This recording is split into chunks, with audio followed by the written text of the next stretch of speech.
Oggi abbiamo vicepresidenza e io in particolare, d'accordo con la collega, con la giunta, quindi con la collega Donazzan, abbiamo ritenuto, visto che è stato convocato oggi il Consiglio regionale e domani 10 febbraio è il giorno del ricordo, in maniera tutto sommato semplice, ma spero anche estremamente concreta, cogliere l'occasione affinché anche il Parlamento del Veneto, assieme al Governo del Veneto, ricordi quello che è stato uno dei drammi del secolo scorso, molto spesso dimenticato fino a qualche anno fa, e ricordo, e qui voglio ringraziare tutte le associazioni degli esuli che sono qui con noi,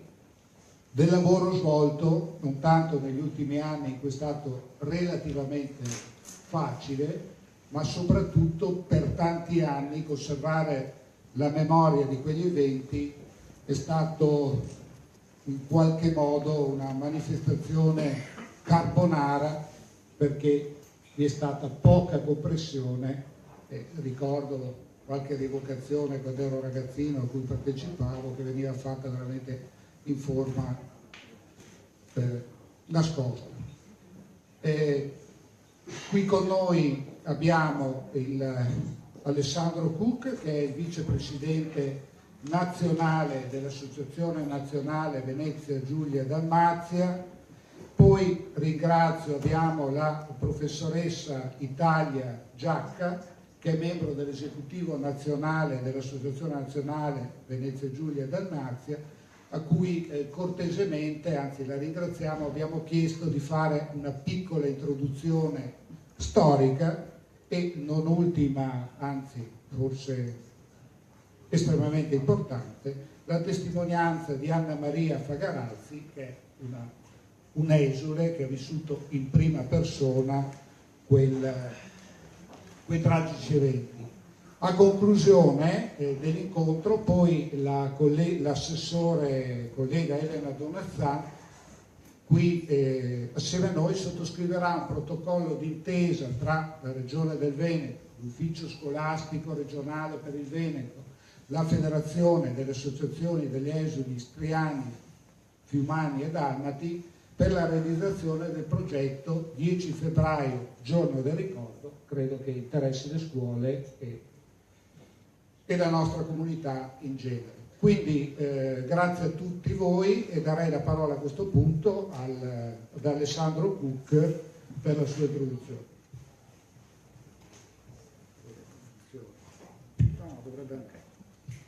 Allora, buongiorno a tutti, grazie appunto, innanzitutto io porto più che altro i saluti del presidente di Federesuli Antonio Ballarin, che è di Roma e oggi è molto impegnato anche per preparare domani la cerimonia ufficiale che quest'anno si svolgerà alla Camera dei Deputati.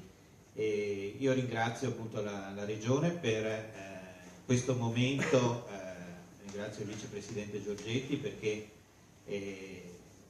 non so se è la prima volta, una delle poche volte che facciamo un discorso specifico sul giorno del ricordo a livello istituzionale in Regione Veneto, forse il primo e quindi questo è un altro segnale importante, anche se la Regione Veneto ci ha sempre seguito da tanti anni, anzi è stata la primissima, no? Con la legge già negli anni 90 per tutelare il patrimonio veneto in Istria e Dalmazia e anche questo protocollo d'intesa che già è partito dal 2011.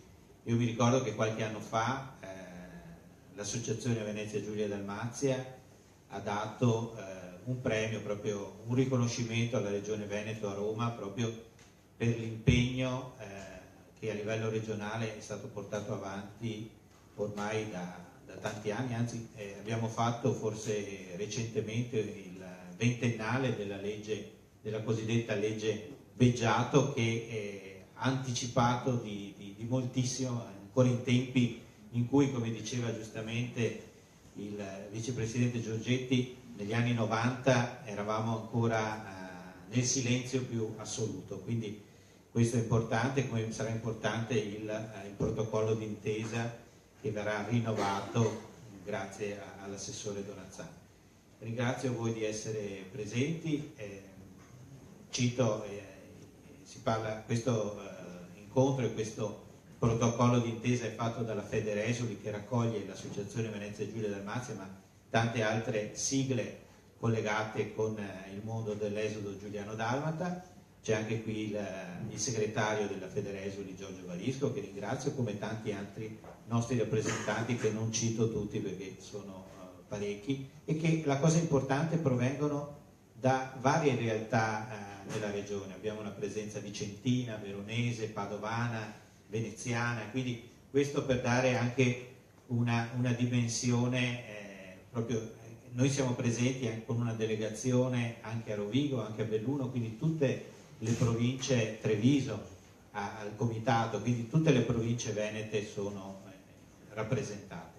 Quindi è particolarmente importante questo, parlare del giorno del ricordo, di questa legge che poi è stata stabilita nel 2004, perché domani è il 10 febbraio 2017, siamo a 70 anni dal Trattato di Parigi del 47, e quindi quest'anno il discorso è ancora più significativo e importante, e c'è una riflessione. Siamo a 70 anni dagli eventi, 70 anni dal trattato che ha ceduto appunto l'Istria, Fiume e Zara alla Jugoslavia. Quindi è particolarmente interessante sentire dal punto di vista storico delle testimonianze questo percorso.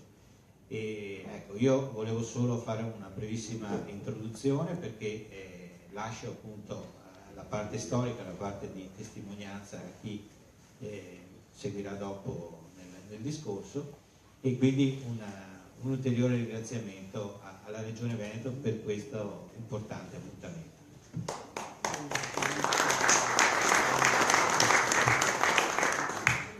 Bene, la ringrazio per questa introduzione. Credo che la nostra attenzione sia anche significata dalla presenza di tutti i capigruppo e alcuni consiglieri, ma soprattutto dei rappresentanti di tutti i movimenti e partiti, maggioranza ed opposizione, uniti ad ascoltarvi. Quindi do la parola alla professoressa Italia Giacca, membro, come abbiamo detto, dell'esecutivo nazionale dell'Associazione Venezia Giulia Dalmazia.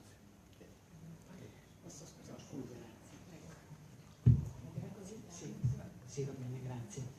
Ecco, buongiorno a tutti. Vi dirò che mi sento particolarmente emozionata proprio a essere qua a celebrare insieme, dico proprio a celebrare insieme questo giorno del ricordo. E allora vi dico che ieri ho finito, diciamo, di allestire a Palazzo Moroni a Padova, io vengo appunto da Padova, alle Scuderie, la mostra Giorno del Ricordo. Una parte dedicata, si compone di due parti: la parte storico-fotografica del professor Rumici, che forse molti di voi conoscono, e una parte del professor Gigi Tomaz, che è scomparso lo scorso luglio, in cui il titolo di questa è Architettura nell'Adriatico tra le due sponde. L'architettura nell'Adriatico tra le due sponde. E lui, Gigi Tomaz, aveva fatto un sottotitolo che amava Saxa Lopuntur. Le pietre parlano, gli storici possono sbagliare, le pietre no. Ecco, perché ho fatto questa introduzione? Io ho detto perché è innegabile quando ci si reca in Istria e Dalmazia, cui si vedono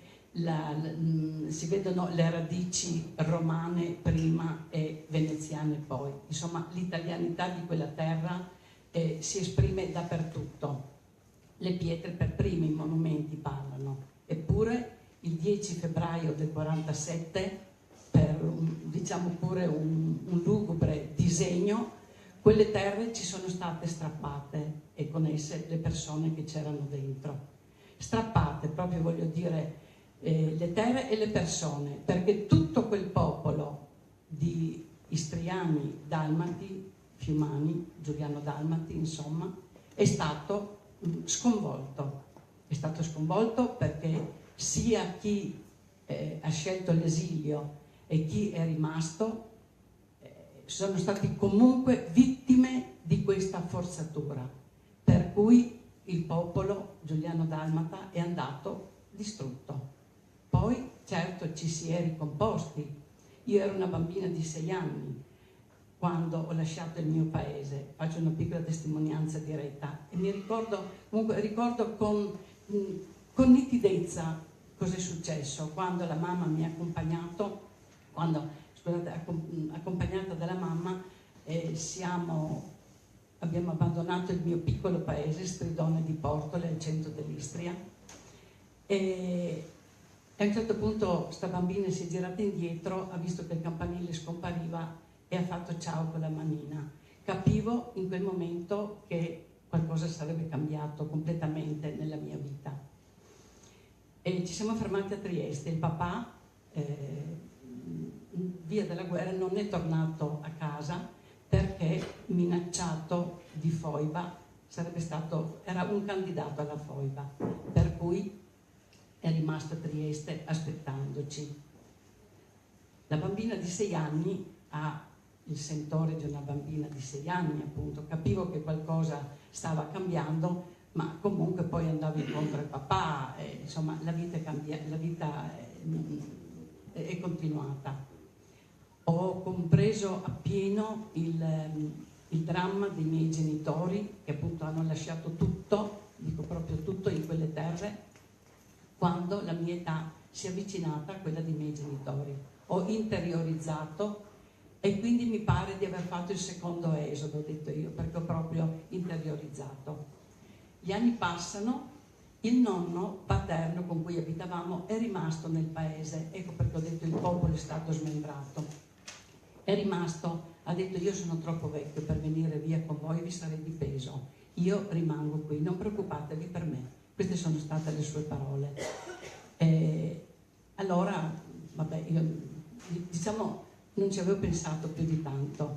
Quando sono diventata nonna, la mia nipotina aveva 6 anni, ho capito il dramma vissuto anche dal nonno, che era rimasto nel paese non per motivi ideologici, ma per motivi, diciamo, di altruismo.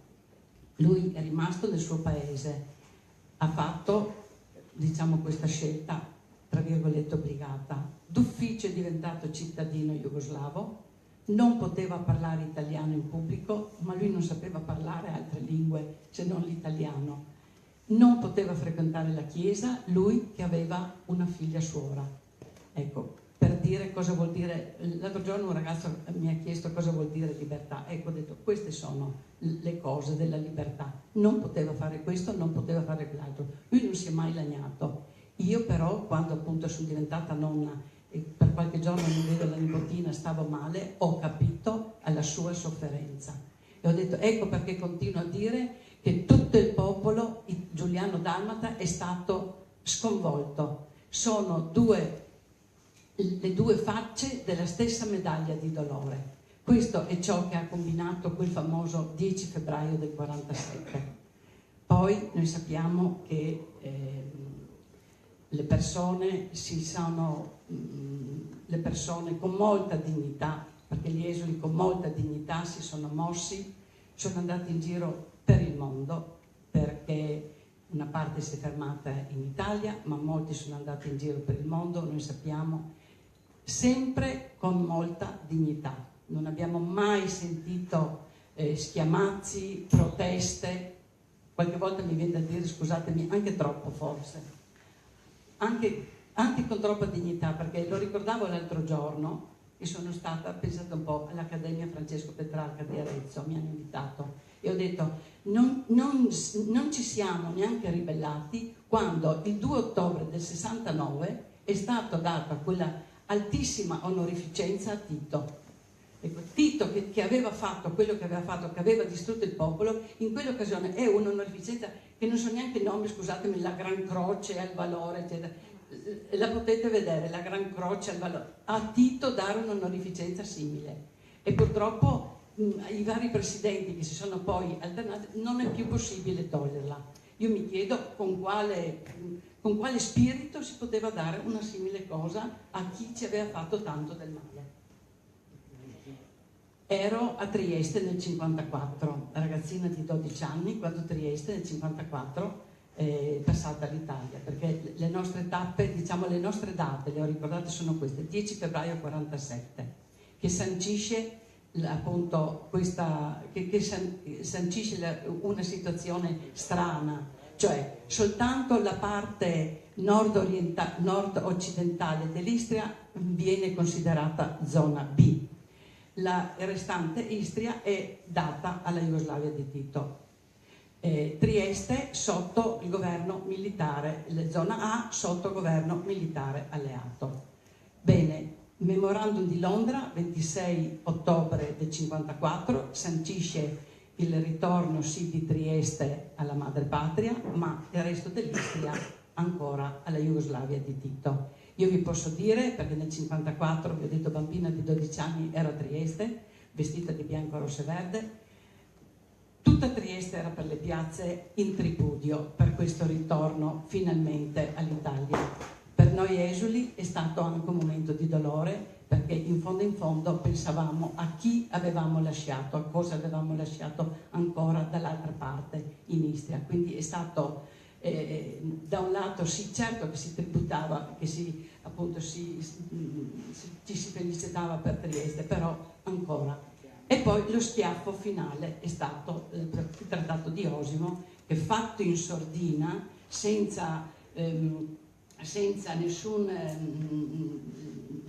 fatto proprio in sordina, senza ovviamente tener conto delle nostre istanze, delle nostre proposte, eccetera, è stato siglato, per cui un'ulteriore fettina a cavallo di Trieste è stata ancora data alla Jugoslavia di Tito. Ecco, questa è stata la nostra storia, e su questa poi è piombato un silenzio di tutti quegli anni in cui, io dico sempre, la nostra storia si compone di 3 aspetti di tragedia: le foibe, l'esodo, il silenzio che è piombato e che fino al 2004, fino alla famosa istituzione della legge del ricordo, ha proprio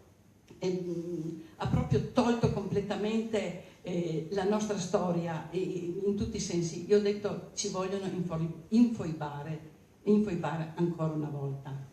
Bene, questa la legge del ricordo ha portato un certo fermento, però ecco, in quell'occasione un giornalista mi aveva intervistato e mi ha detto: come si sente oggi? Ho detto: guardi, per me è una grande emozione, indubbio, però anche una gran amarezza, perché sto pensando ai miei genitori, a quella fetta, diciamo, di persone che purtroppo neanche di questo hanno potuto essere consapevoli. Lo riteniamo un piccolo risarcimento morale, sì, perché la nostra sofferenza viene portata a livello di solennità civile, perché forse si sottolinea poco che il 10 febbraio è una solennità civile, e quindi ho detto: questo sì, i miei non hanno potuto avere neanche questo. Però secondo me per noi non è ancora finita, perché purtroppo negazionisti e giustificazionisti continuano ancora a tallonarci, e quindi dobbiamo difenderci da questo, dobbiamo difenderci proprio anche da questi attacchi che cercano di minimizzare. Certo che il nostro numero rispetto ad altri grandi numeri delle tragedie del Novecento, come gli armeni, si parla di 1,5 milioni, gli ebrei 6 milioni, il nostro è un piccolo numero, 350.000, però sono 350.000 italiani. Ecco, italiani in quella regione che già sotto Augusto veniva chiamata Decimo Regio, Venetia ed Istria, questo non dimentichiamolo. Eppure, ecco, ancora c'è chi ce lo nega, c'è chi vorrebbe negarselo. Il nostro compito quello appunto di noi, delle nostre associazioni, è quello di andare avanti, di cercare di portare quanto più possibile questa storia, farla riapparire sui libri, farla apparire sui libri, cioè più che riapparire, farla apparire sui libri, farla apparire sui libri e cercare appunto gli insegnanti, sono un osso duro, sono proprio un osso duro, ma bisogna assolutamente cercare di formarli, anche perché ormai i testimoni, gli ultimi testimoni se ne stanno andando. Ecco, sto parlando in questo senso, ma voi capite, gli anni passano, insomma, c'è poco da dire, è una legge naturale, ma se riusciremo a fare dei percorsi con gli insegnanti, a far capire ai ragazzi, e i ragazzi restano affascinati quando si parla, perché sanno che parliamo di cose reali, di cose veramente accadute, e quindi se riusciremo in questo la nostra storia potrà avere un riconoscimento sui libri di storia. Ecco,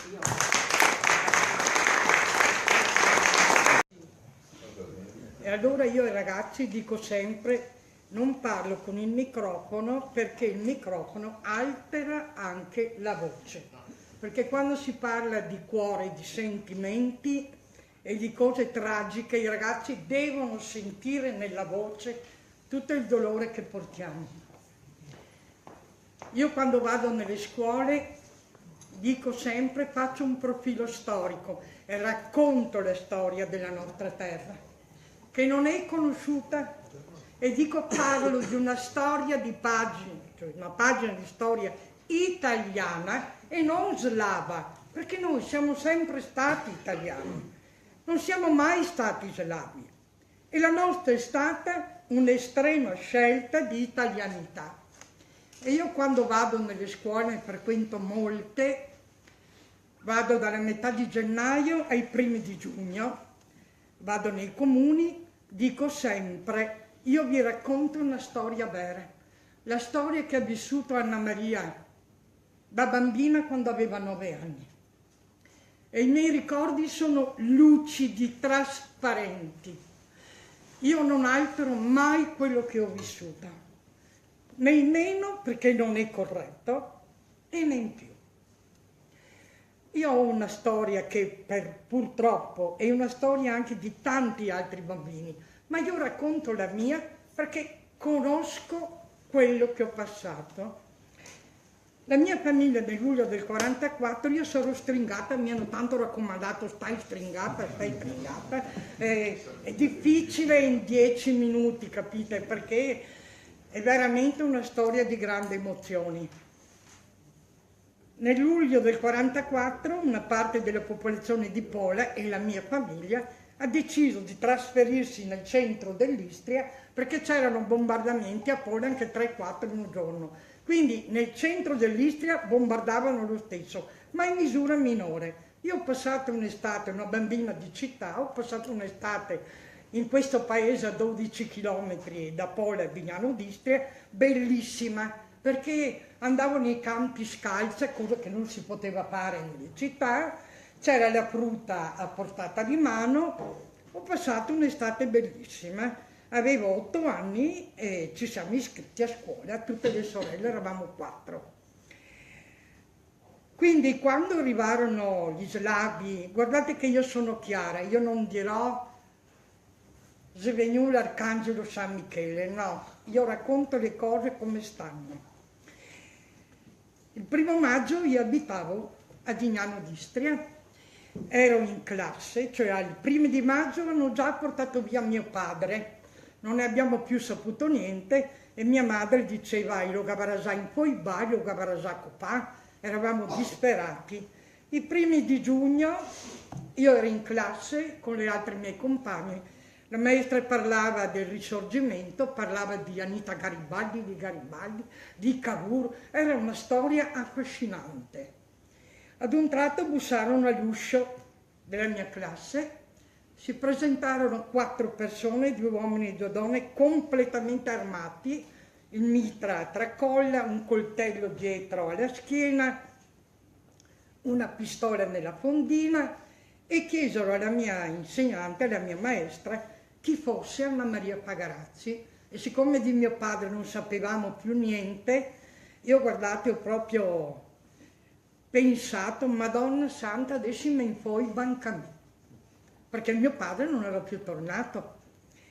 E invece no, mi hanno portato con una vecchia Jeep, 4 assi e 4 ruote, nella piazza di Dignano d'Istria, dove c'era quasi tutta la popolazione ad Anello, e mi hanno portato da mia madre. Loro di noi sapevano tutto dai partigiani comunisti italiani, i quali conoscevano il territorio e quindi facevano delle liste di proscrizione, nome e cognome, via, numero civico, piano primo, piano secondo, appartamento A, appartamento B.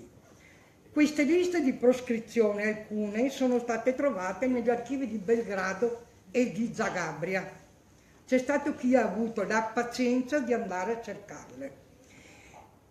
E quindi la fine mia, quando mi hanno portato via, ho detto mi moro.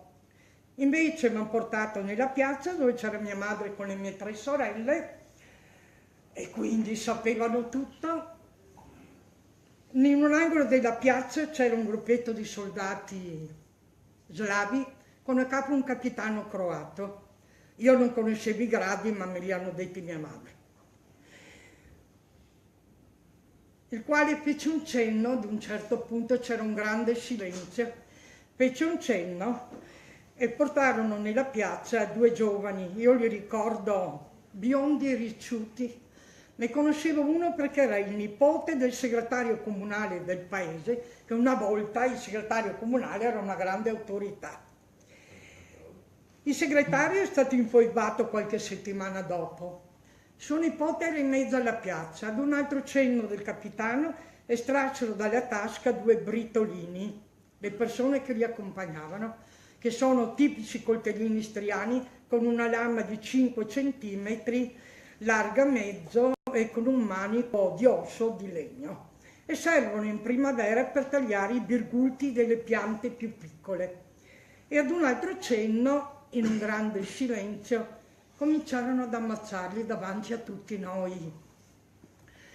Io ai ragazzi dico sempre, guardate che io non ho visto la morte virtuale della televisione, perché ai ragazzi bisogna anche parlare così, ammazzano, accoltellano, sparano. No, io ero a 5-6 metri dalla cosa, io l'ho sempre chiamata la cosa, non posso chiamarla in un altro modo. Hanno cominciato ad ucciderli, era una cosa che io che ho 81 anni non ho mai più vista in vita mia. C'era sangue dappertutto, era una cosa orrenda, era qualcosa che ti toglieva l'anima. E siccome non volevo, io non ho più sentito niente, ma gli occhi li avevo grandi, non ero diventata cieca e ho guardato. Ma era uno spettacolo, qualcuno l'ha chiamato lo spettacolo, una cosa così orrenda che non si poteva guardare. Io non avevo ancora 9 anni e ho abbassato la testa perché era oltre le mie possibilità. Mi si è avvicinato un partigiano di Tito e con la lama della baionetta mi ha alzato la testa e mi ha detto calmissimo lui, tu devi guardare tutto. E allora io ho veramente aperto gli occhi, ho guardato l'infamia, ho guardato l'odio degli occhi di chi li ammazzava. Ho guardato tutto fino in fondo, perché io dovevo rendere giustizia, non sapevo quando, come. A quei 2 giovani avrei dovuto raccontarlo quel fatto, perché era un'infamia, era orrendo, vi assicuro, era qualcosa che mi ha tolto l'anima e mi sono fatto una promessa.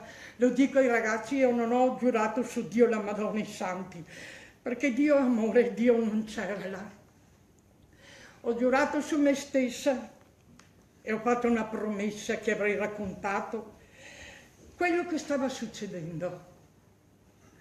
E io in quel momento, vedete, io non li posso perdonare, io non li perdono, non li odio ma non li perdono, perché loro mi hanno portato via l'anima, la mia anima. Mi hanno portato via tutto, perché non c'è solo la violenza dello stupro, c'è la violenza dell'anima. C'è la violenza di una bambina di 9 anni che capiva e non capiva, ma che in quel momento è diventata una donna. Quale sono adesso? Mi hanno portato via l'infanzia, i sogni dell'adolescenza, mi hanno portato via tutto.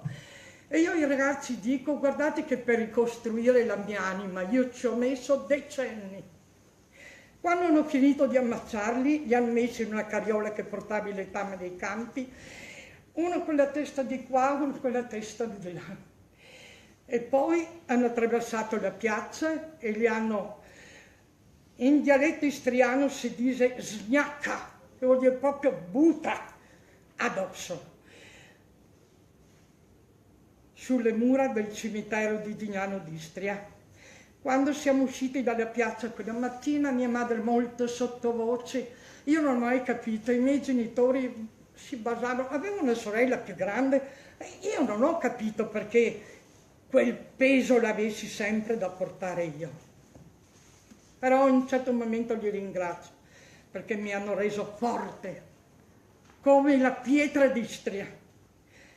Io sono la pietra d'Istria e sono il mare istriano bellissimo. Un mare così non c'è in nessun'altra parte del mondo. E mia madre mi ha detto, Piccia, nel nostro dialetto, ricordite il nome di quel capitano, e si chiama Ivan Matica. Più tardi negli anni ho capito che poteva chiamarsi Motica, secondo la dicitura slovena. E io non l'ho più dimenticato. Siamo tornati a casa, di mio papà non si sapeva niente.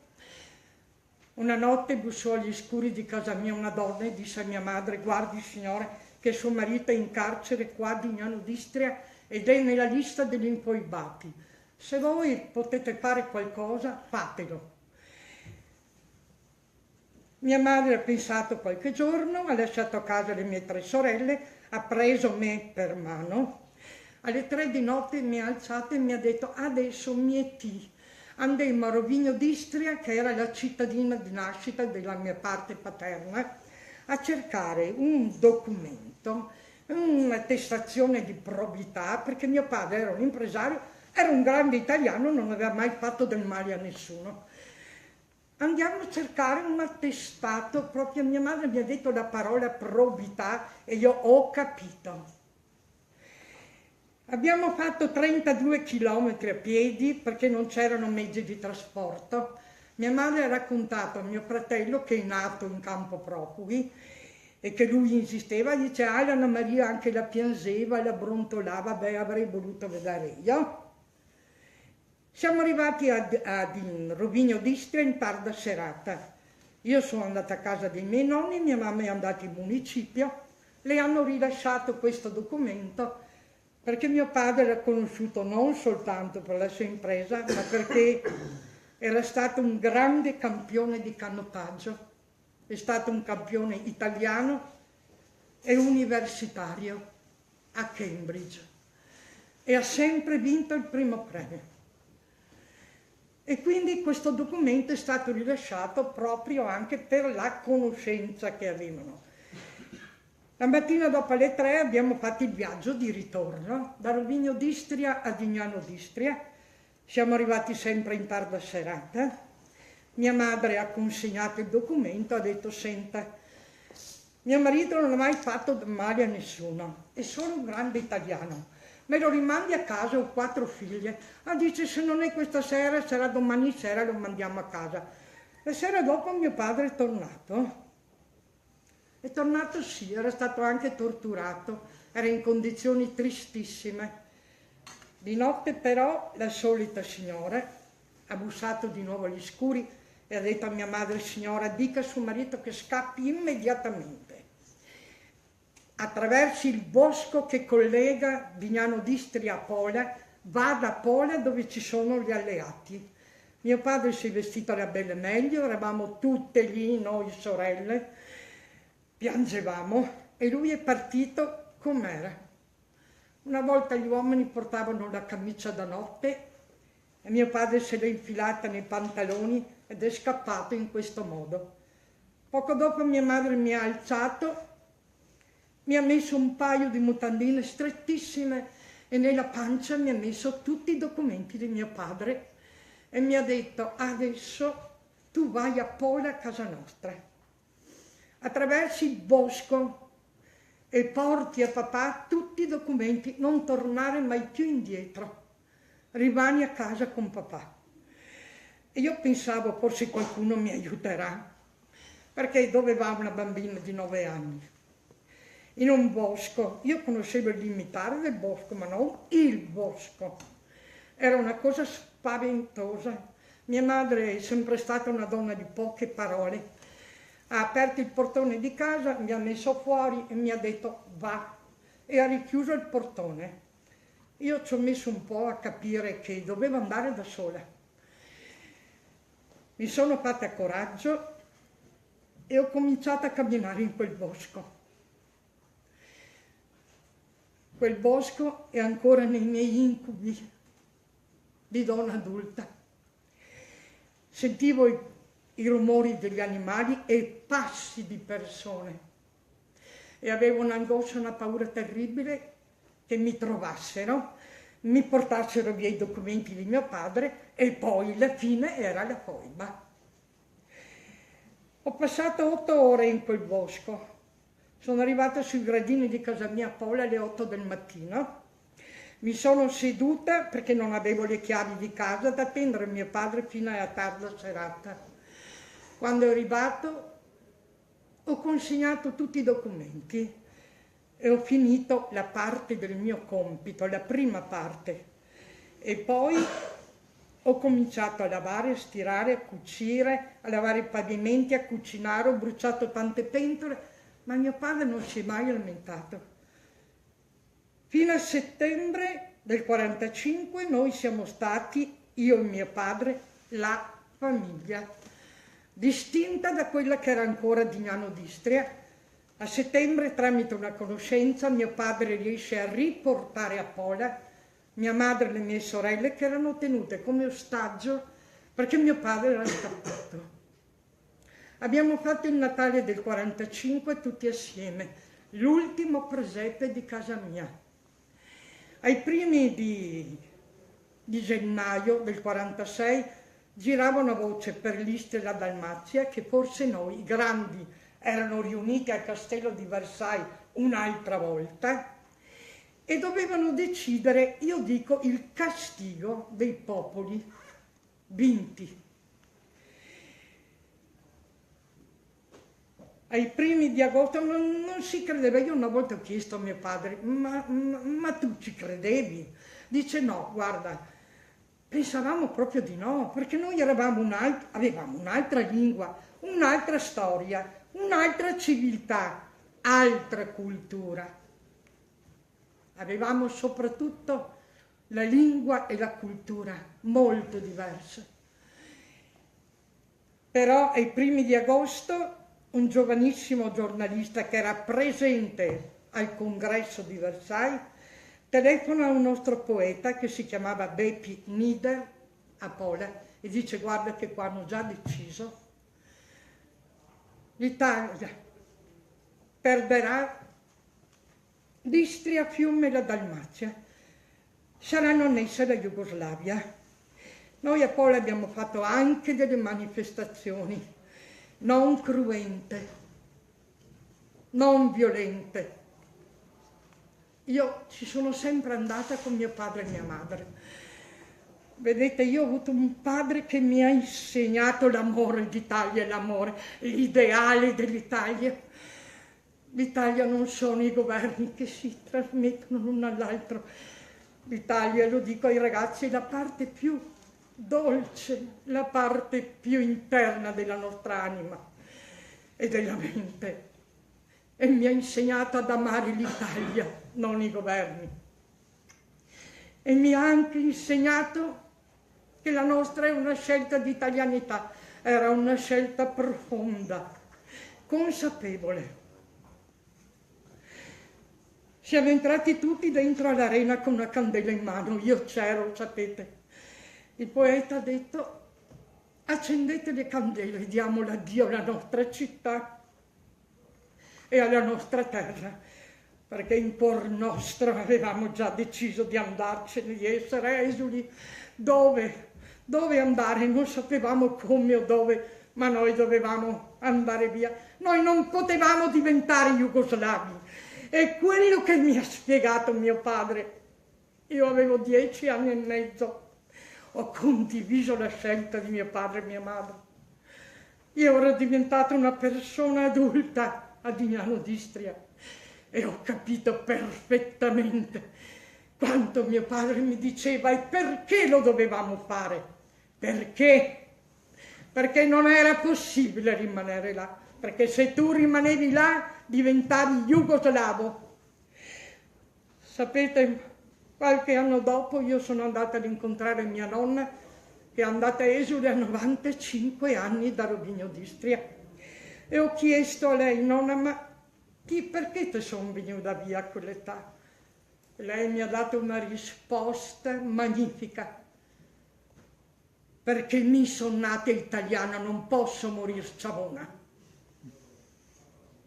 E io ho voluto così bene a mia nonna, perché in 2 parole mi ha fatto la storia della nostra terra.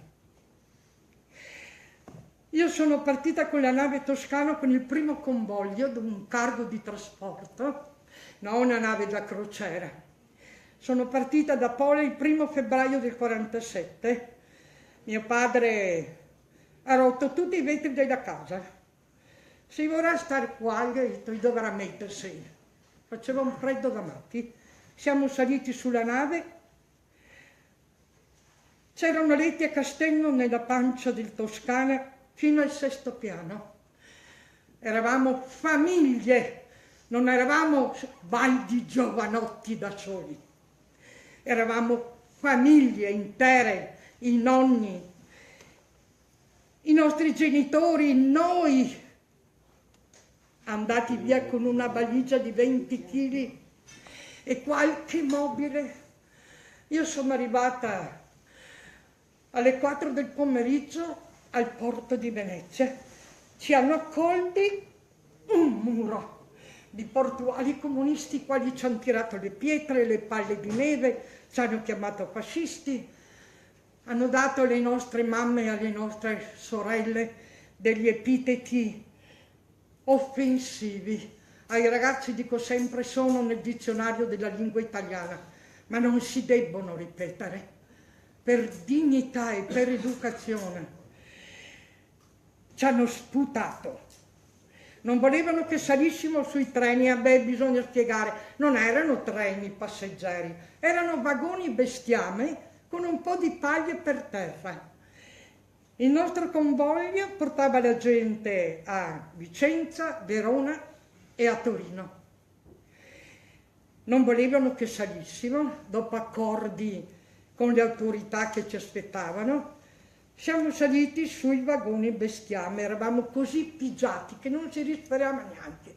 E quando un vagone era pieno, ci chiudevano dal fuori come gli ebrei col catenaccio. Non potevamo aprire il vagone. Io sono arrivata a Vicenza alle 8 di sera. Ci hanno incolonnato, carabinieri da una parte, poliziotti da quell'altra. Avevamo un'unica ricchezza che era la valigia, con un po' di biancheria. Ci hanno portato in campo profughi. Bisogna dire, 109 in tutta Italia, fatti anche da baracchi di legno della Prima Guerra Mondiale.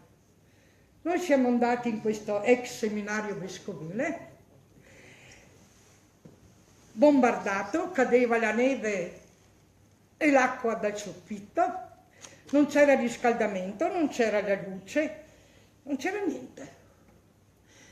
Delle aule scolastiche hanno costruito con mattoni, non con la malta, no, con i mattoni forati, dei muretti alti 1,70 m, con delle aperture, un corridoio largo 70 cm, 4 stanzette da una parte e 4 stanzette dall'altra.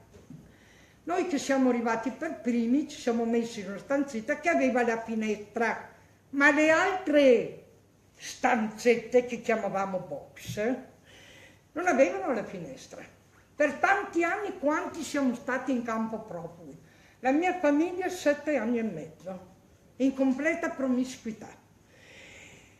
Altri 10 anni e anche 14. Non abbiamo mai rubato. Abbiamo patito una fame terribile. Non abbiamo mai rubato.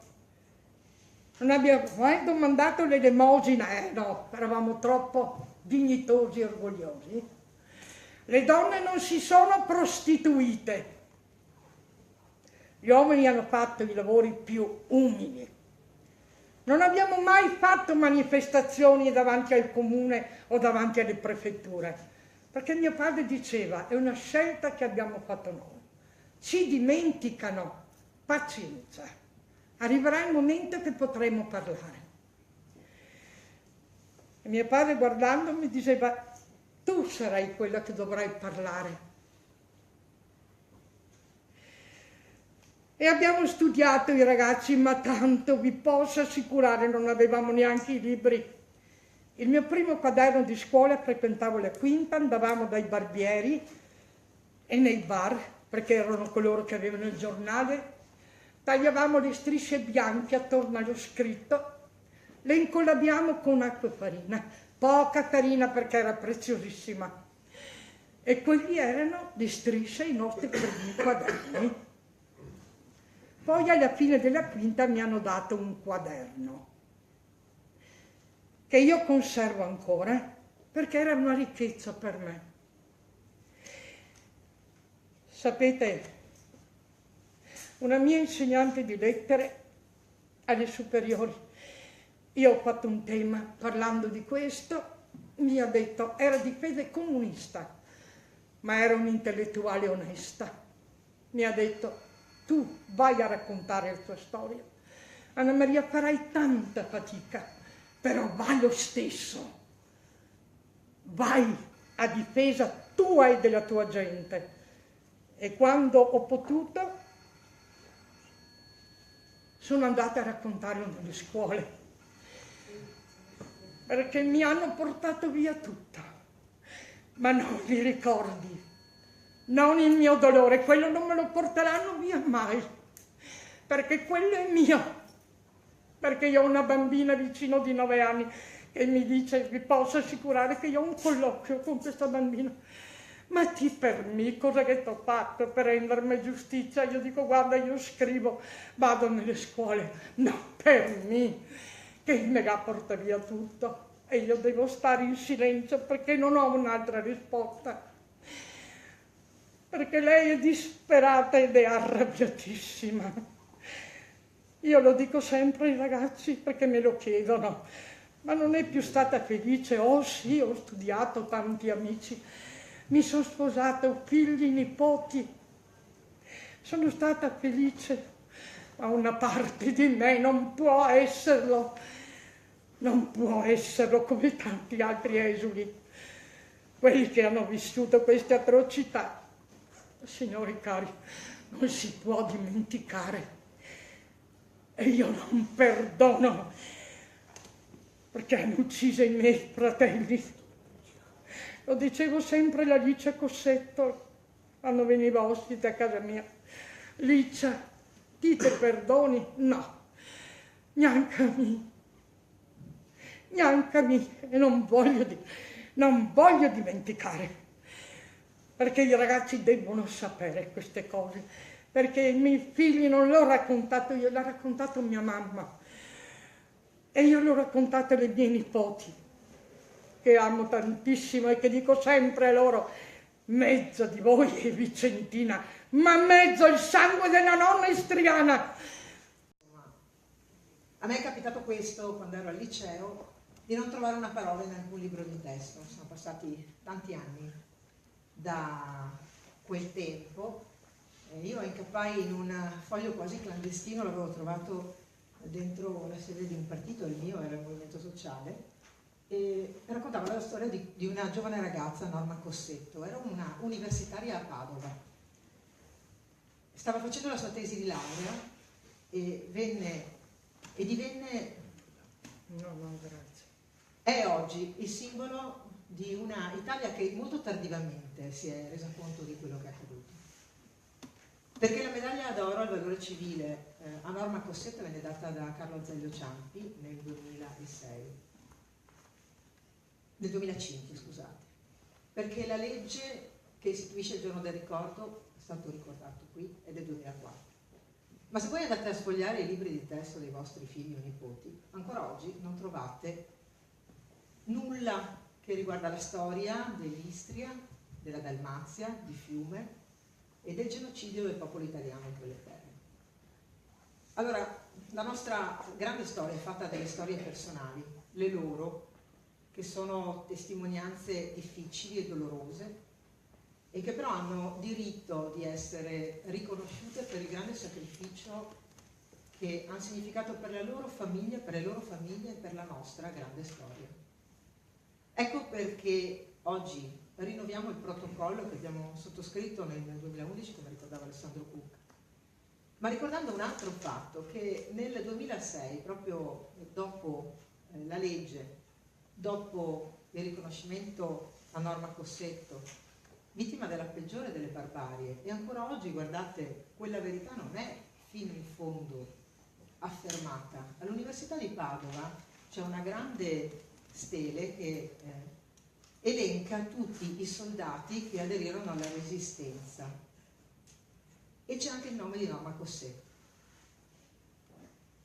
Lo possiamo definire un falso storico che resta lì, ma è più una violenza morale alla verità della storia, che certo se è scritta dai vincitori, però quando è approfondita e quando parla delle storie delle persone, forse lo sforzo di una verità, al di là del giudizio di parte, dovrebbe accomunarci tutti. Ed è questo il senso per cui ringrazio anche il vicepresidente Giorgetti di aver avuto questo momento. Ed è il senso per cui rinnoviamo questo protocollo.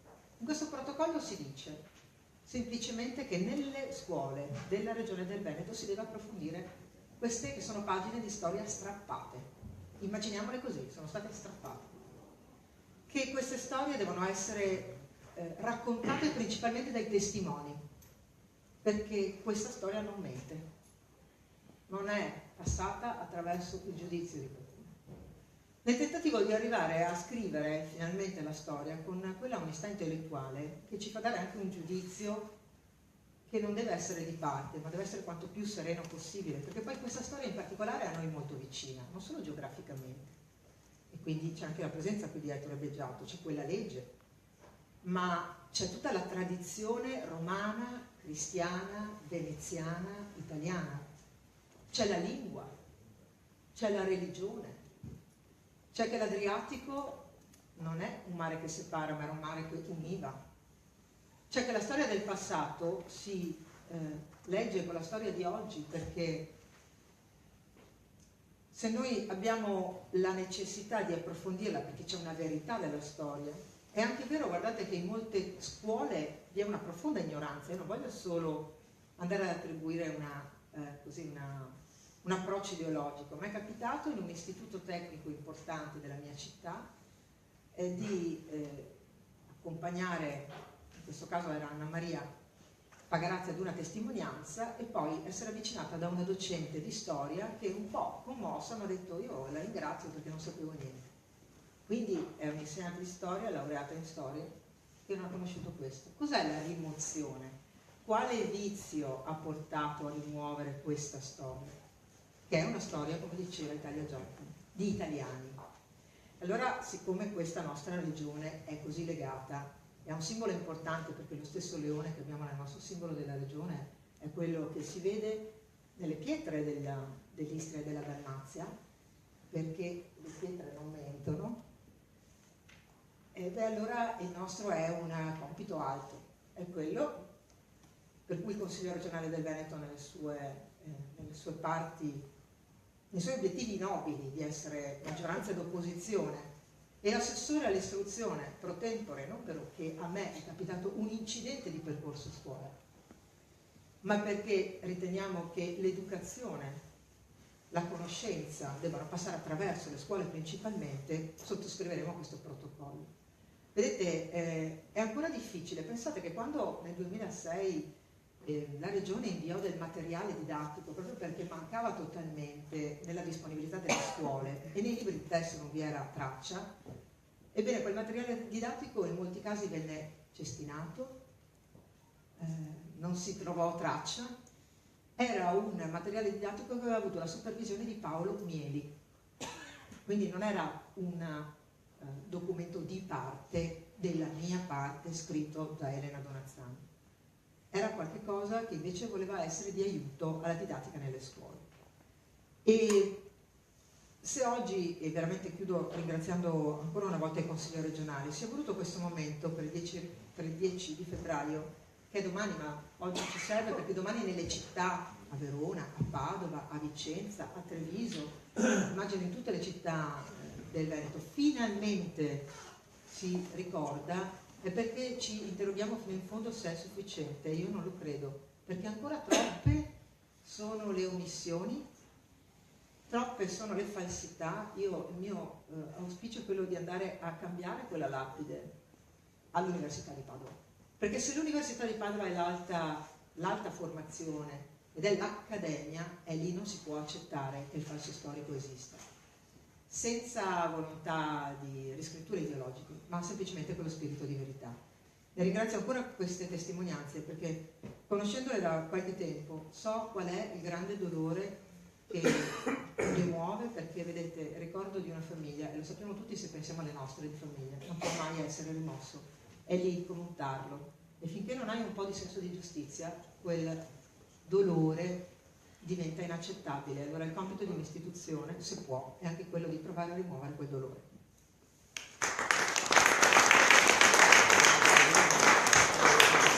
Grazie. Firmiamo il protocollo, quindi io e Alessandro Cook. No, andiamo qui così, stiamo per in questo modo tutte...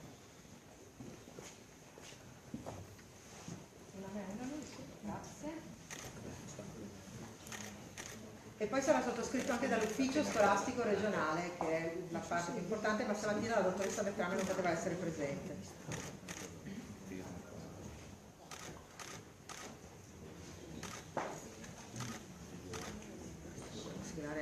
Dovremmo siglare anche le singole.